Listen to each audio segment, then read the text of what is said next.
하나님께서 우리의 예배를 받으시기를 원합니다. 이렇게 인사하겠습니다.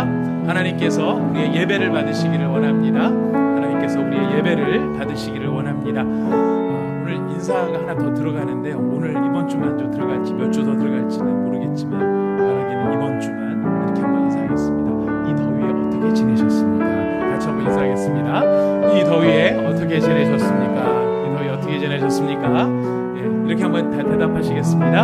하나님께서 당신에게 시원한 복을 주시기를 바랍니다.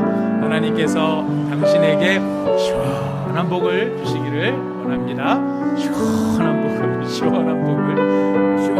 주시기를 원합니다. 사이다 같은 복을 여러분들에게 주실 줄로 믿습니다. 자, 오늘 우리 함께 은혜 받을 하나님의 말씀을 봉독하겠습니다. 사도행전 9장 1절에서 9절까지의 말씀입니다.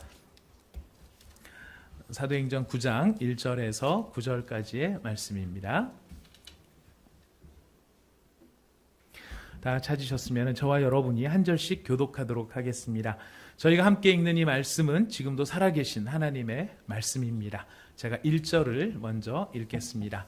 사울이 주의 제자들에 대하여 여전히 위협과 살기가 등등하여 대제사장에게 가서 다메섹 여러 회당에 가져갈 공문을 청하니 이는 만일 그 도를 따르는 사람을 만나면 남녀를 막론하고 결박하여 예루살렘으로 잡아오려 함이라. 사울이 길을 가다가 다메섹에 가까이 이르더니 호련히 하늘로부터 빛이 그를 둘러 비추는지라.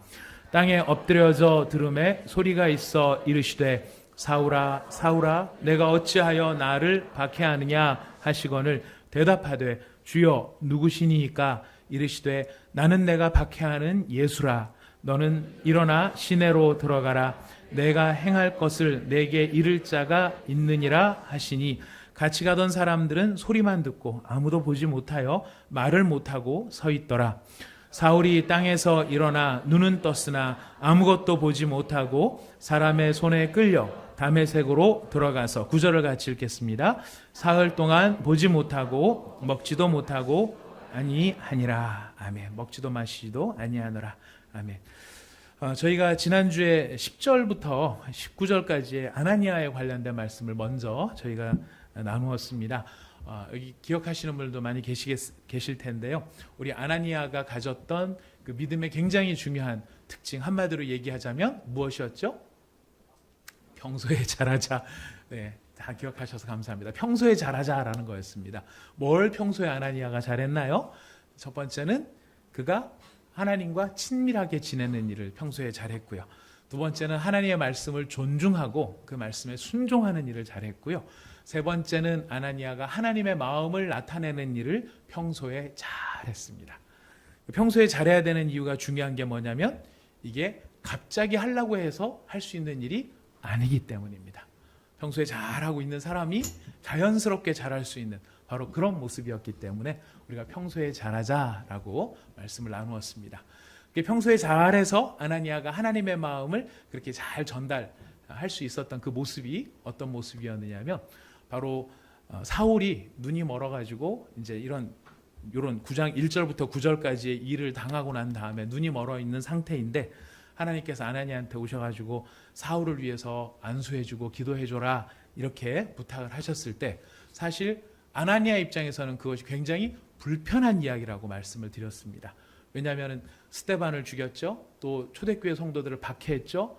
그러니까 그렇게 굉장히 나한테 원수 같고 적이 되는 사람인데 그 사람한테 안수해주고 기도해주라고 하니까 이 아나니아가 굉장히 마음에 어려운 부탁이었지만 예수님의 말씀에 순종함으로 그가 갔을 때 안수해주고 형제 사울이여 하고 형제라고 불러주고 또 그를 위하여서 기도해주고 또 그를 위해서 세례를 베풀고 또 그를 위해서 먹을 것을 주었죠.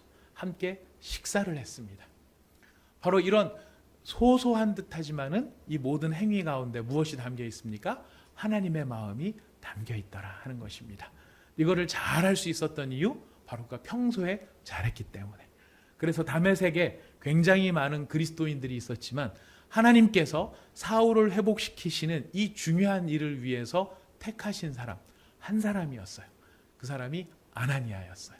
바로 하나님께서 찾으시는 사람 어떤 사람이었다? 평소에 잘하는 사람이었다. 여러분 지난 한 주간 평소에 잘하셨습니까? 아멘. 감사합니다. 존경합니다. 너무너무 잘하셨습니다. 저도 평소에 잘하고 싶어가지고요. 월요일부터 목요일 오전까지는 열심히 해서 좀 잘 된 것 같아요. 좀 잘 된 것 같은데 이상하게 목요일 날 오후부터 시작해서 어제 저녁까지 너무 그 정서적으로 안정이 안 되고 설교 준비도 안 되고 설교 준비가 안 됐다는 걸 이런 식으로 네. 마음이 불편하고 뭔가 마음속에 이렇게 부담이 되고 왜 그랬는지 잘 모르겠는데 그래서 기도를 하고는 있지만 뭔가 좀 이렇게 시원하지 않은 그런 후반부를 보냈던 것 같아요. 자, 그러나 그럼에도 불구하고 평소에 잘하자 이 마음으로 끊이지 않고 할 수 있었던 것, 저 스스로를 칭찬해 주자면은 그런 부분은 칭찬해 주고 싶었지만 평소에 계속 잘한다는 것이 사실 그렇게 쉬운 일은 아니더라 하는 것입니다. 그러나 그럼에도 불구하고 여러분 우리 계속 어떻게 해야 될까요? 평소에 잘해야 돼요. 평소에 잘하셔야 됩니다. 평소에 잘하셔야 됩니다. 이유는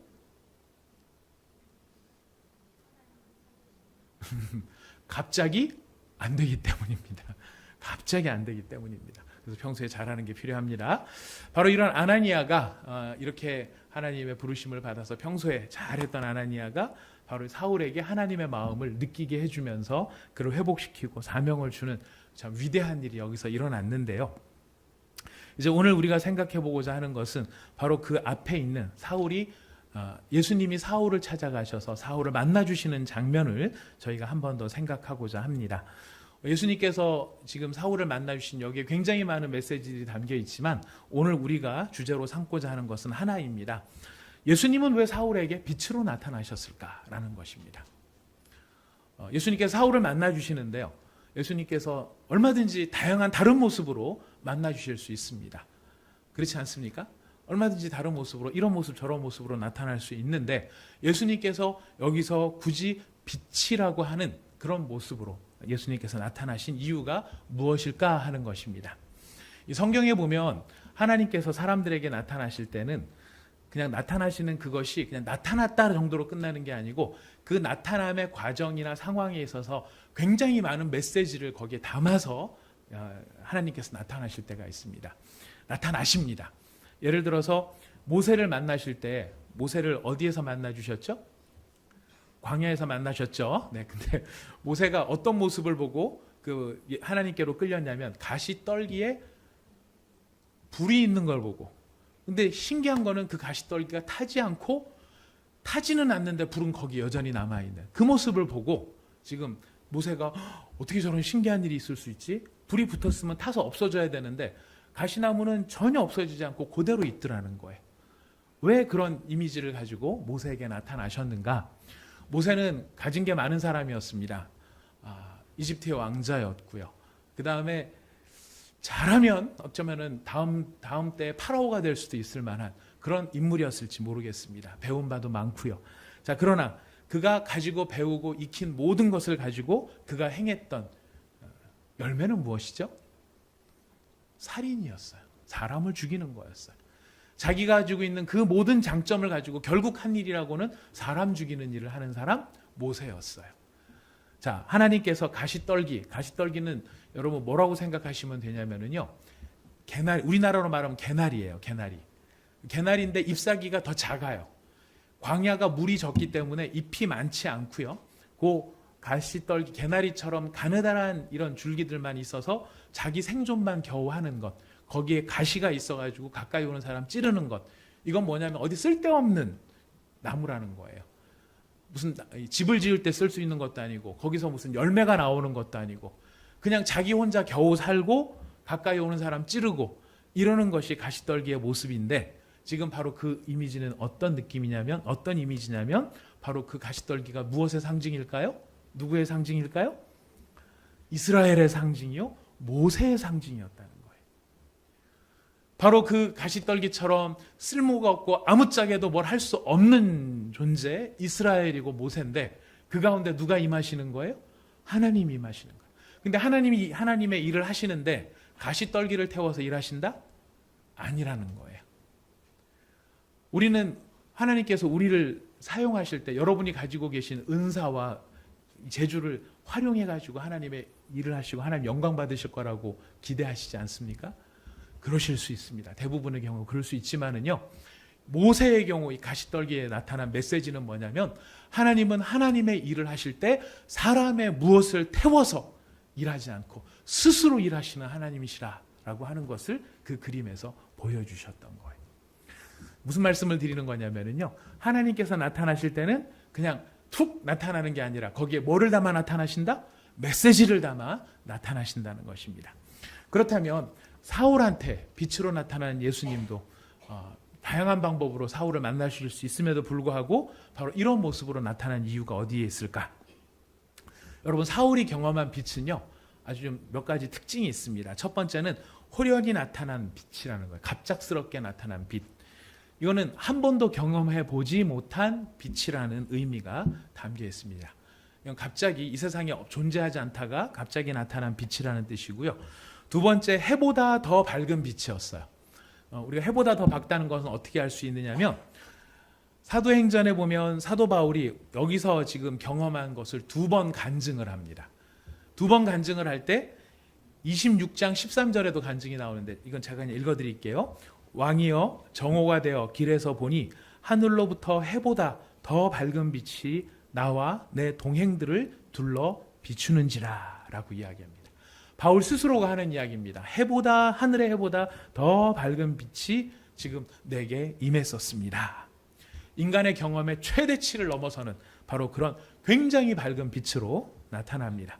세 번째로 이 빛은 사울의 눈을 멀게 하는 빛이었습니다. 이 빛을 보고 사울이 눈이 멀었어요. 안 보였어요. 이거 무슨 뜻일까요? 사울이 이 예수님의 빛을 보고 눈이 멀게 됐다. 사울이 눈이 멀게 되는 바람에 어떤 일이 벌어지느냐면 22장 11절에 보니까 나는 그 빛의 광채로 말미암아 볼 수 없게 되었으므로 나와 함께 있는 사람들의 손에 끌려 다메섹에 들어갔노라. 이런 이야기를 하고 있습니다. 이 빛이 사울의 눈을 멀게 했다는 것은 다른 뜻이 아닙니다. 야생마 같은 사울, 혼자서 날뛰는 사울, 자기 혼자의 생각과 자기의 신념과 지금 사울은 굉장히 신념의 사람이에요. 내가 하는 일이 틀렸다라는 것은 감히 상상도 못하는 사람이에요. 자기의 분명한 확신, 내가 하는 이 일은 옳아.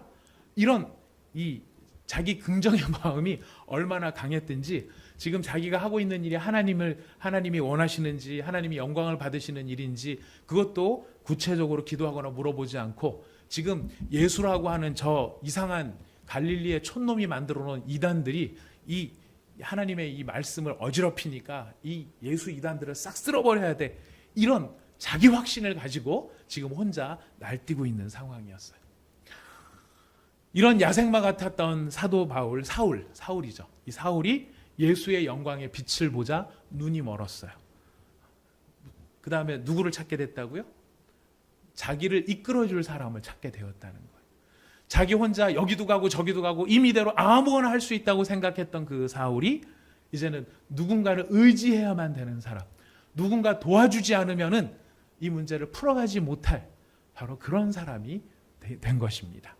바로 이것이 사울의 눈이 사울의 눈을 멀게 하는 빛이었다는 것입니다. 인간이 별거 아니다라고 하는 것을 깨닫게 되어졌죠. 그런데 바로 예수님께서는 사울에게 이런 빛으로 나타나셨는데 왜 이런 빛으로 나타나셨을까? 이유는 먼데 있지 않습니다. 특별한 게 아닙니다. 예수님께서 사울에게 빛으로 나타나신 이유 첫 번째, 그것은 뭐냐면 빛이 예수님의 본 모습이었다는 거예요. 여러분 성경을 한번 찾아보겠습니다. 네. 마태복음 17장 1절부터 7절까지의 말씀이에요. 예. 졸리는 데는 성경 읽는 것만 한 게 없습니다. 마태복음 17장 1절에서 7절. 예. 마태복음 17장 1절에서 7절 말씀입니다. 같이 읽어보겠습니다. 시작. 엿새 후에 예수께서 베드로와 야고보와 그 형제 요한을 데리시고 따로 높은 산에 올라가셨더니 그들 앞에서 변형되사 그 얼굴이 해같이 빛나며 옷이 빛과 같이 희어졌더라. 그때에 모세와 엘리야가 예수와 더불어 말하는 것이 그들에게 보이거늘 베드로가 예수께 여짜어 이르되 주여 우리가 여기 있는 것이 좋사오니 만일 주께서 원하시면 내가 여기서 초막 셋을 짓되 하나는 주님을 위하여 하나는 모세를 위하여 하나는 엘리야를 위하여 하리이다. 말할 때에 호련히 빛난 구름이 그들을 덮으며 구름 속에서 소리가 나서 이르되 이는 내 사랑하는 아들이요 내 기뻐하는 자니 너희는 그의 말을 들으라 하시는지라. 제자들이 듣고 엎드려 심히 두려워하니 예수께서 나와 그들에게 손을 대시며 이르시되 일어나라 두려워하지 말라 하시니. 아멘. 자, 여기에 보니까 예수님이 갈릴리 촌놈 목수의 아들 이런 시골 이상한 사람 이렇게 생각을 했을지 모르지만 그가 3명의 제자들을 데리고 높은 산에 올라갔을 때 싹 변화가 되십니다. 그래서 본인의 본 모습을 한번 보여주십니다. 그 본 모습을 보여주니까 그 얼굴이 어땠다고요? 해와 같이 빛나는 분이셨다는 거예요. 제자들은 그 예수님을 보았어요. 근데 오늘 지금 사울에게 예수님께서 그 본 모습 그대로 빛이신 모습 그대로 지금 사울에게 나타나셨다는 것입니다. 재밌는 것은 예수님의 본 모습을 경험한 사람은요 같은 반응을 보여요. 제자들도 그렇고 사울도 그렇고 예수님의 진짜 본 모습을 보잖아요. 이 경이로운 예수님의 찬란한 빛을 본 사람들은 어떤 반응을 보였는가? 사울이 엎드립니다. 제자들도 엎드립니다. 그 빛이신 예수님 앞에 자기 자신의 부족함과 연약함과 모든 것에 대한 두려움 가운데 예수님 앞에 엎드려지는 증상으로 나타납니다. 우리도 마찬가지입니다. 예수님을 진정으로 만나게 될 때, 우리가 진정으로 예수님이 어떤 분인가를 깨닫게 되고 그 영광의 빛 앞에 서게 될 때 우리들도 사실 예수님 앞에 진짜로 엎드려지는 현상으로 나타납니다. 저 같은 경우에는 아직 이런 부분들이 하나님 앞에 소원인 부분들이 있어요. 주님, 더 진짜로 제대로 좀 만나게 해주세요. 그 전에 만났다는 게 제대로 못 만났다는 게 아니라 정말 제대로 만나야 되는데 제가 어떻게 예수님을 대하느냐면 완전히 엎드려지는 게 아니라 이렇게 할 때가 자주 있는 것 같습니다. 요 정도. 엎드리는 것도 아니고 아닌 것도 아닌 것처럼 하면서 엎드리는 신용은 하나 절대 그 앞에 제대로 엎드려지지 않는 그런 모습이 저한테 있을 때를 느끼게 됩니다. 그래서 하나님 앞에 마음의 소원 중에 하나가 주님, 제자들이 보았듯이 또 사울이 경험했듯이 하나님 분명하게 예수님의 그 영광의 빛을 보게 하여 주시옵소서. 여러분에게도 이런 복이 있으시기를 바라겠습니다. 예수님께서 이런 참된 빛이 되셨는데 예수님은 얼굴만 빛난 그런 빛이 아니라 사실은 예수님께서 이런 의미에서도 빛이 되셨습니다. 우리 요한복음 8장 12절을 찾아보겠습니다. 오늘 원래 이렇게 성경을 좀 많이 찾아야 되는 오늘 설교 스타일, 오늘 설교대 준비가 이렇게 됐는데요. 여러분들 잘한 것 같아요. 네. 성경을 안 읽으면 조실 수 있는 분들이 오늘 있으세요. 예, 그래서 다 이해합니다. 제가 다 이해할 수 있습니다. 혹시 그래도 성경을 읽는데도 졸린다 그러면 주무십시오. 괜찮습니다. 하나님께서 사랑하는 자에게 잠을 주십니다. 걱정하지 말고 주무십시오. 그러나 하나님을 사랑하는 자는 깨어 일어나 말씀을 들을 것입니다. 주무셔도 됩니다. 요한복음 8장 12절 말씀 같이 읽겠습니다. 시작. 예수께서 또 말씀하여 이르시되 나는 세상의 빛이니 나를 따르는 자는 어두움에 다니지 아니하고 생명의 빛을 얻으리라. 예수님께서 지금 자신을 뭐라고 말씀하세요? 나는 세상의 빛이다. 나는 세상의 빛이다. 나는 세상의 빛이기 때문에 예수님을 따르는 자는 어두움에 다니지 않고 생명의 빛을 얻으리라. 이렇게 이야기하십니다. 우리가 생명의 빛을 누리기 위해서는 바로 예수님을 따르는 일이 필요한데요. 요한복음 12장 46절 말씀 같이 한번 더 읽어보도록 하겠습니다. 요한복음 12장 46절 말씀 시작. 나는 빛으로 세상에 왔나니 무릇 나를 믿는 자는 어두움에 거하지 않게 하려 함이로다. 예수님께서 무엇으로 세상에 오셨습니까? 빛으로 세상에 오셨다고 말씀하십니다. 예수님께서 나는 빛이다 라고 이야기를 하십니다. 그래서 예수님을 믿는 자들에게는 어떤 것들이 없어지느냐면 어둠이 없어지는 거예요. 어두움이 사라지는 거예요. 우리 가운데 스물스물 들어왔던 무지의 어두움, 질병의 어두움, 또 우리 가운데 있는 상처의 어두움들이 예수의 영광의 빛이 우리 가운데 비춰질 때에 그 모든 어두움들이 사라지게 된다는 거죠. 예수님은 자신을 영광의 빛이라고 이야기를 하시는데요. 예수님께서 왜 자신을 이렇게 영광의 빛으로 자기 자신을 표현하고 계시는가? 이것은 신약에서만 나타나는 일이 아니라요. 사실은 구약적인 큰 배경을 가지고 있습니다. 예수님께서 사울에게 나타나실 때 나타나셨던 이 빛, 보통 이걸 신의 현현, 하나님께서 나타나는 모습이라고 얘기를 하시는데요. 하나님이 사람이 볼 수 있는 형태의 가시적인 모습으로 나타나는 사례 중에 하나입니다. 근데 구약 전체를 놓고 보면은요, 하나님께서 인간에게 자기 자신의 모습을 여러 가지 모습으로 보였지만 가장 많은 모습으로 보여주신 게 뭐냐면은 초자연적인 빛의 형태로 우리한테 보여주셨어요. 그 초자연적인 빛으로 이렇게 자신을 나타내실 때에 그것이 얼마나 영광스럽고 사람들에게 영향을 미치고 감동을 주고 그 앞에서 자기 자신이 마치 모든 게 적나라하게 드러나는 것 같은 그런 선명함으로 그 하나님의 빛이 비추어졌을 때 바로 그런 영광, 그런 하나님의 영광, 그 영광을 세 글자로 뭐라고 했는지 아십니까? 구약 전체에서 주님께서 자신의 임재를 초자연적인 빛으로 나타내 보이실 때 그 빛이 그냥 왜 안 나와? 네, 죄송합니다. 네. 엉뚱한 게 나오고 있습니다. 네. 요런 빛이 아니라 이 정도의 빛이 아니라 정오의 빛보다 더 밝은 영광의 빛으로 이렇게 나타나실 때 그 하나님의 영광의 임재를 일컬어 뭐라고 말을 했는지 세 글자입니다. 제가 맞추시는 분에게, 일부에 들었던 분 빼고 맞추시는 분에게 사랑한다고 말씀드리겠습니다. 자, 그런 하나님의 영광의 빛을 뭐라고 말하냐면 쉐키나라고 불렀던 거예요. 쉐키나. 하나님께서 이 땅 가운데 자신의 모습을 초자연적인 빛의 영광으로, 하나님의 영광의 이 아름다운 모습으로 나타난 것을 바로 쉐키나라고 하는 말로 표현을 했던 거예요. 어떤 교회는 찬양단 이름이 쉐키나도 있긴 있습니다. 근데 그 찬양단 이름이 쉐키나여서 쉐키나인 게 아니고 바로 이렇게 성경에 보면은 예수님이 아까 말씀드린 모세가 떨기나무 가운데서 하나님을 만난 것도 불꽃으로 경험을 하였고요. 그 다음에 광야에서 이스라엘 백성을 하나님께서 인도하실 때 구름 기둥과 불 기둥으로 인도를 하셨습니다. 백성들이 시내산에 도달했을 때 하나님께서는 시내산 꼭대기 위에서 타는 불의 영광으로 이스라엘 백성들에게 나타나셨습니다.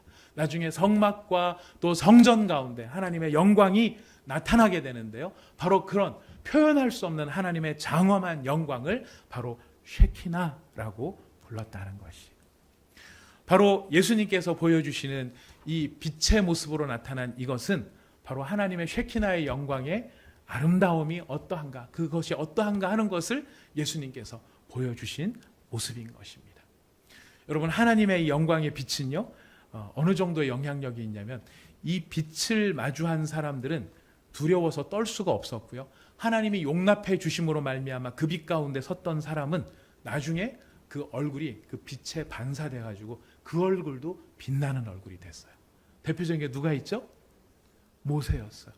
모세가 하나님의 말씀을 받느라고 40일 동안 하나님과 있다가 내려왔더니 자기는 몰랐어요. 근데 피부에서 빛이 나는 거예요.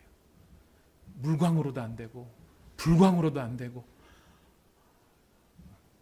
여러분, 여기서 우리 한 가지 중요한 사실을 깨달을 수 있습니다. 특히 자매님 여러분, 정말 여러분들께서 여러분의 피부와 여러분의 이 아름다움을 드러내기 위해서는 무엇을 경험을 해야 될까요? 곰팡이 균을 아무리 많이 맞아도 여러분 그것으로 해결되지 않습니다.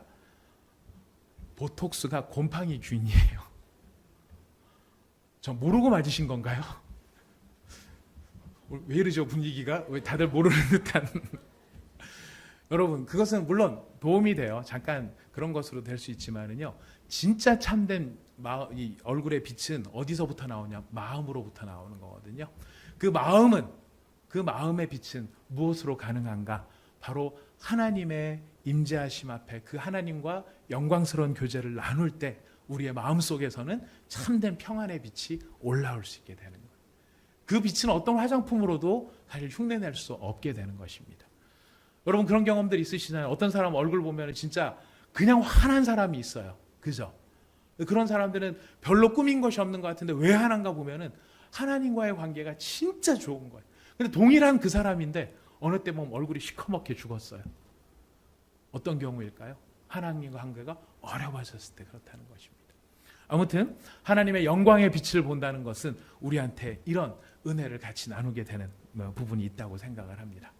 아무튼 오늘 우리가 다시 주제로 돌아오면 예수님께서 사울에게 빛으로 자기 자신을 보여주신 것은 예수님의 존재의 본질이 빛이고 그것이 바로 구약시대 때 나타났던 쉐키나의 영광을 가지신 분이 예수님이라는 사실을 알려주는 것이었습니다. 사울은 예수님이 평범한 인간 중에 하나였다고 생각했지만 이 경험을 통해서 사울이 확실히 깨달은 것은 무엇이냐면 바로 예수님은 하나님이시다. 예수님은 참된 하나님이시다. 무엇을 통해서? 그 쉐키나의 영광의 빛을 통해서 알게 되었다는 것이. 사도 바울이 예수님의 영광의 빛을 통해서 그 쉐키나의 영광의 빛을 통해서 예수님이 하나님의 아들 되셨다라는 것을 알았다는 게 왜 우리한테 중요한가? 여러분 진짜 우리한테 중요한 대목입니다. 여기서부터는 다 일어나십시오. 그리고 들으십시오. 여기서 진짜 중요한데요. 예수님께서 빛 대신 예수 그리스도, 예수님이 빛 대신 쉐키나의 영광을 가지신 그분이라는 사실이 우리에게 중요한 것은 우리가 그분의 제자로서 이제부터 우리가 어떤 존재가 되었는가가 여기서 결정이 되기 때문에 그렇습니다. 우리 성경을 한번 찾아보겠습니다. 요한복음 12장 36절 말씀입니다. 요한복음 12장 36절 말씀. 요한복음 12장 36절 말씀입니다.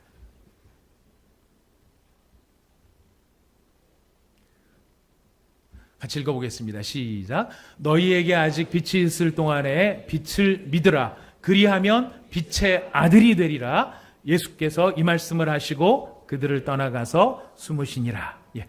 빛이 있을 동안에 빛을 믿으라. 빛은 누구일까요?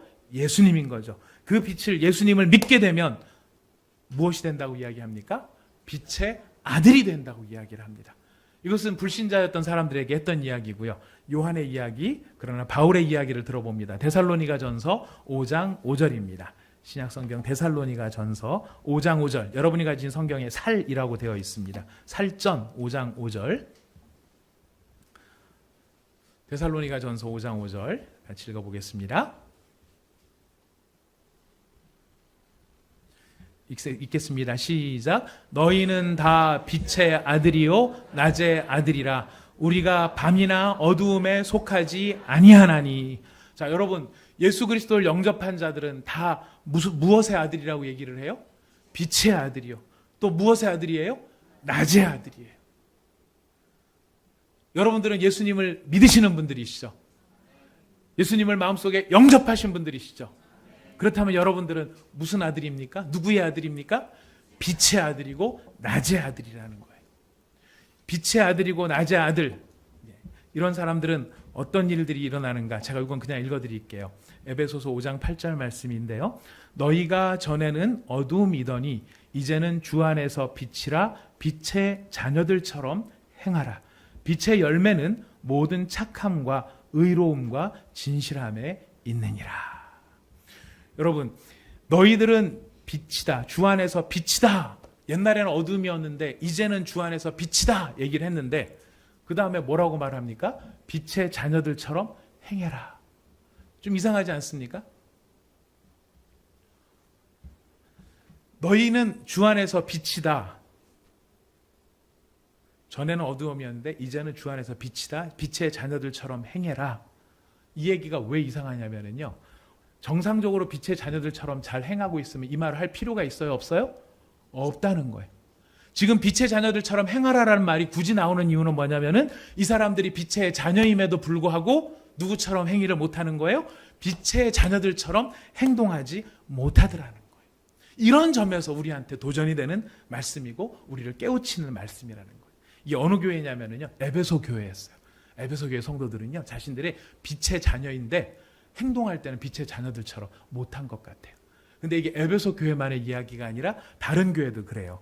로마서, 우리 이제 두 군데만 더 찾으면 되는데요. 로마서 13장 11절부터 14절 말씀 찾아보도록 하겠습니다. 로마서 13장 11절부터 14절 말씀입니다. 다 찾으셨으면 저희 한 목소리로 같이 읽어보겠습니다. 시작. 또한 너희가 이 시기를 알거니와 자다가 깰 때가 벌써 되었으니 이는 이제 우리의 구원이 처음 믿을 때보다 가까웠습니다. 밤이 깊고 낮이 가까웠으니 그러므로 우리가 어두움의 일을 벗고 빛의 갑옷을 입자. 낮에와 같이 단정히 행하고 방탕하거나 술 취하지 말며 음란하거나 호색하지 말며 다투거나 시기하지 말고 오직 주 예수 그리스도로 옷 입고 정욕을 위하여 육신의 일을 도모하지 말라. 로마 교회 성도들한테도 이런 얘기를 하고 계세요. 이제 어둠의 일을 내려놔라. 어둠의 일이 뭐였어요? 방탕, 술 취함, 음란함, 호색함, 다투고 시기하는 것들. 이런 건 다 어둠에 속한 일들인데 이것을 다 벗어버리고 무슨 갑옷을 입으라고요? 빛의 갑옷을 입고 빛의 갑옷을 입고 빛의 아들들답게 일어나라. 이런 이야기를 하고 있어요.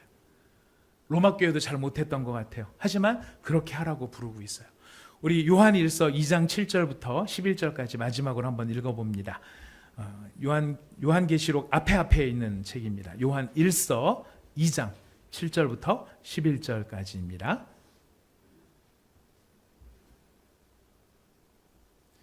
요한일서 2장 7절부터 11절 함께 읽겠습니다. 시작.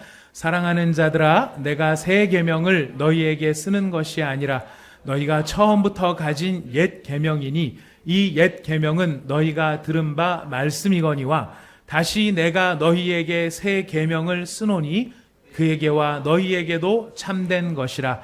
이는 어둠이 지나가고 참 빛이 벌써 비침이니라.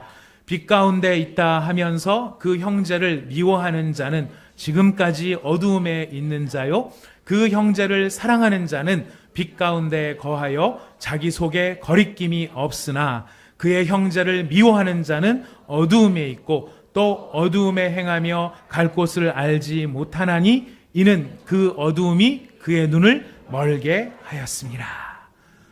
사람의 마음을 어둡게 하게 되는데 빛의 사람들마저도 어둡게 하는 일이 있을 수 있는데요. 그것은 뭐냐면 사람을, 형제를 미워하는 일이래요. 하지만 거꾸로 내 안에 있는 이 그리스도의 빛을 환하게 비춰줄 수 있는 방법이 있는데 그것은 무엇이냐면 형제를 사랑하는 자라 그래요. 형제를 미워하면 어두워지고 형제를 하면 빛나지는, 이것이 누구한테 지금 이야기를 하고 있냐면 빛의 자녀들이라고 하는 사람들에게 이야기를 하고 있어요. 자, 여기서 잠깐 좀 설명을 드려야 되겠는데요. 여러분, 우리가 예수를 믿게 되면은 예수님이 우리 안에 오셔요. 우리가 예수님을 모셔드려요. 우리가 예수님을 모셔드릴 때 우리가 보통 성령 충만하다 이런 표현을 쓰거든요. 성령님이 함께 오시기 때문에 그래요. 자, 그럼 성령님께서 우리 안에 싹 들어오시면 우리 안에는 성령님만 남나요? 나하고 성령님하고 같이 있나요? 여러분 얘기하시면 돼요. 지금 여러분 안에 성령님만 계신가요? 성령님하고 여러분하고 같이 계신가요? 같이 있어요. 같이 있는데 성령님께서 내 안에 예수 그리스도를 아는, 하나님의 영광을 아는 그 빛을 찬란하게 우리한테 비춰주시지만 그럼에도 불구하고 우리는 마치 옛적 사울과 같은 모습이 아직 남아있기 때문에 그 영광의 빛을 빛으로 깨닫지 못하고 여전히 어두움의 길을 갈 수도 있다는 거예요. 그래서 우리한테 필요한 훈련이 뭐냐면은 성령의 음성에 우리가 귀를 기울인다 이런 얘기하죠. 또 성령의 영광을 바라보는 그런 훈련이 필요하다 이런 이야기도 들었을 거예요. 여러분, 성령님의 음성을 듣는다라고 하는 것은 성령님이 말씀을 안 하시니까 성령님한테 제발 말씀 좀 해보세요. 전 듣고 싶은데 왜 이렇게 말씀을 안 하세요? 그렇게 말하는 것일까요? 아니에요. 성령님은 지금도 우리의 내면에서 하나님이 기뻐하시는 길이 무엇인가를 알려주세요. 그런데 우리의 내면 안에 있는 옛적 자아의 모습은 그게 별로 마음에 안 들으니까 못 들은 척하고 있는 거예요. 대표적인 게 뭐냐면 형제를 사랑하라 이런 이야기예요. 형제를 사랑하라 이런 말씀을 우리한테 주시면 뭐라고 대답하죠? 아멘 할렐루야. 네, 이렇게 성숙한 분도 계시고요. 어떤 사람들 같은 저 같은 사람 같은 경우에는 형제를 사랑해라. 이 태도는 무슨 태도인지 아십니까? 못 들은 척하고 있는 태도입니다. 왜냐하면 별로 사랑하고 싶지 않기 때문에. 우리한테는 그런 내면의 모습들이 존재한다는 거예요. 근데 이런 우리의 자아들을 훈련시키고 다듬고 깨서 이제 점점 누구의 말씀에 성령의 음성에 귀를 기울이고 성령의 영광 뒤에 내가 숨는 바로 그런 훈련들을 하게 됨으로써 하나님의 영광의 빛이 우리를 통하여서 나타나질 수 있게 된다는 것이에요. 여러분, 우리가 이게 왜 굉장히 중요하냐면요. 예수님을 믿음으로 우리가 빛의 자녀가 됐는데 빛의 자녀가 빛의 자녀답게 행동을 할 때 나타나는 영광이 어떤 영광인지 아십니까? 아까 말씀드렸던 쉐키나의 영광이에요. 세상에서 세상 사람들이 예수를 믿지 않거나 예수를 제대로 못 믿고 있는 사람들이 지금도 하나님이 살아계셔서 이 땅 가운데 하나님의 아름다움을 보여주시는 그 보여주심의 현장이 무엇일까요? 증거가 무엇일까요?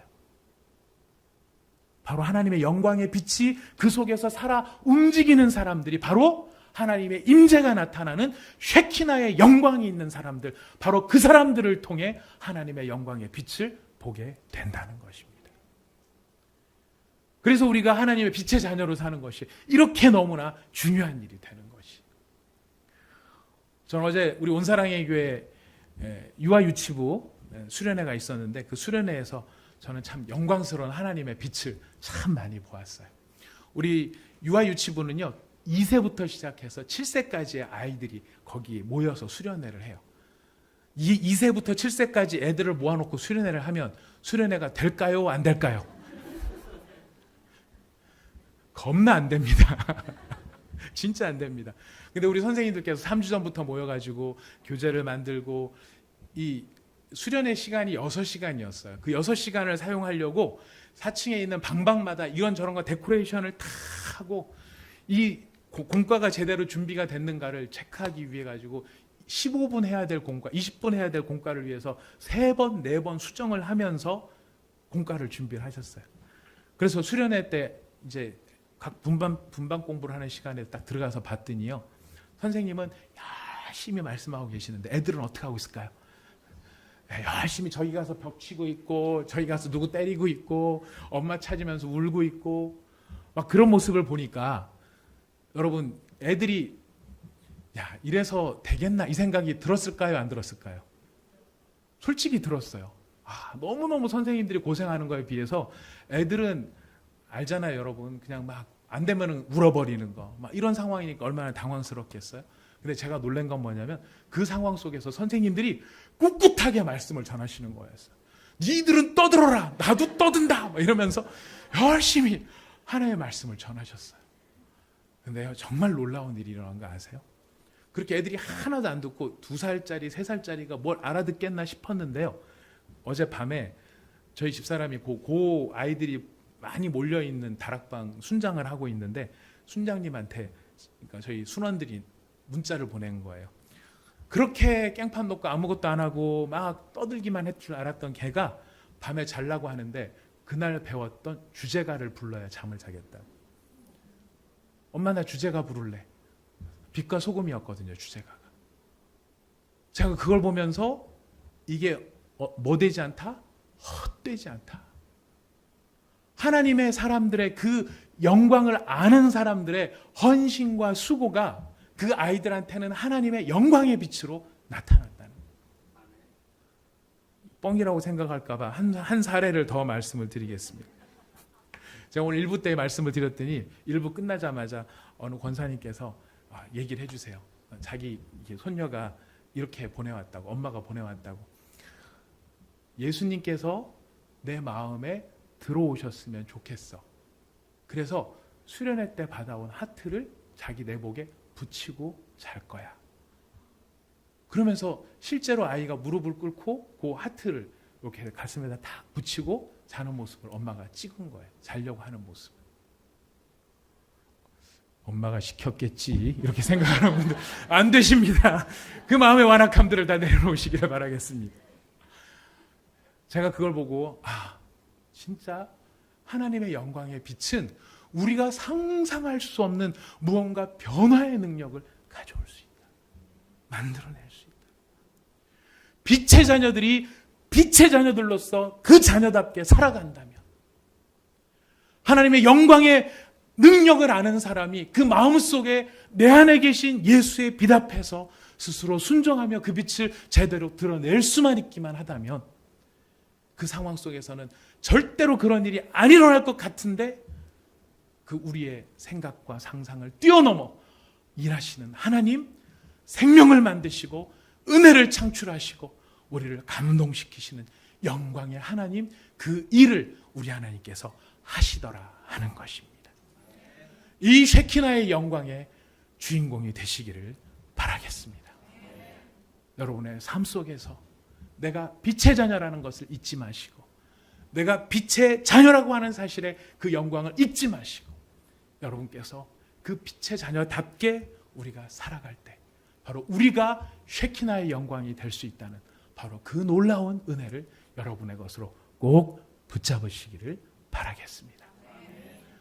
우리 안에 어둠이 있어도요, 우리가 빛으로 이기면 이길 수 있는 거예요. 스물스물 기어 들어왔던 바퀴벌레 같고 곰팡이 같고 습지에서 어두운 곳에 자라는 그 모든 것들은 누구의 빛으로 사라진다? 예수의 빛으로 사라진다. 여러분, 바로 그 빛으로 여러분의 마음과 영혼을 새롭게 하시는 모두가 되시기를 축복합니다. 우리 같이 기도하도록 하겠습니다. 이 시간 말씀을 생각하면서 잠시 한 30초 여러분들 마음속에 내가 오늘 이 말씀을 통해서 내게 다가오신 주님, 우리가 같이 한번 생각해 봤으면 좋겠습니다. 나는 과연 누구인가? 나는 나를 누구라고 생각하면서 살아가고 있나? 여러분, 여러 가지 다른 이름들, 되게 중요한 이름들이 개인적으로 많겠지만 그 중에서 가장 소중한 이름, 절대 뺏길 수 없는 이름, 하나님께서 우리에게 불러주시는 이름, 너는 빛의 자녀이다. 너는 빛의 아들이다. 왜냐하면 바로 네가 믿고 네가 사랑하는 예수님이 빛이기 때문이다 라고 이야기하십니다. 우리 주님께서는 쉐키나의 영광을 우리 가운데서 나타내기를 원하십니다. 우리가 주님을 아는 빛 가운데 들어가고, 그리고 그 빛의 아들로 우리가 순종하면서 살아갈 때 쉐키나의 영광의 빛이 내 안에서 일어나게 될 것입니다. 저는 빛의 아들입니다. 빛의 딸입니다. 지금 제 속에 들어와 있는 모든 어두움들을 주님의 그 빛의 영광으로 물리쳐 주시옵소서. 구석구석 정말 숨겨져 있는 모든 어두움들이 사라지게 하여 주시옵소서. 그리고 그 빛이 내가 순종함으로 말미암아, 그 빛의 자녀로서 온전히 순종함으로 말미암아 나의 모든 삶을 통하여서 쉐키나의 영광이, 하나님의 임재의 영광이, 하나님의 현현의 영광이 바로 나의 모든 삶을 통하여 증거될 수 있도록 주님 제 안에서 충만하게 임재하여 주옵소서. 우리 같이 간절한 마음의 소망을 담아 기도하도록 하겠습니다.